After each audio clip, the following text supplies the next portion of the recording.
Hey guys, my name is Elijah, and in this tutorial I will show you how to add or set status in ClickUp. First thing you will have to do is to log into ClickUp and click on your profile picture right here in the top right corner. This will drop down this menu and you can click on this set status icon. This will open up this window and you can see you can write what's on your mind, or you can set the status in a meeting. This will apply for an hour, focusing for 4 hours, sick, so it's for today, or on vacation until Saturday. So pick one of these templates or write what's on your mind, and you can even add a emoji if you want.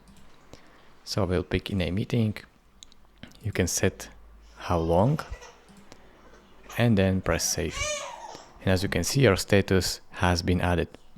Thank you for watching. If this video was helpful to you, consider subscribing and liking this video, and I will see you in the next tutorial. Bye bye.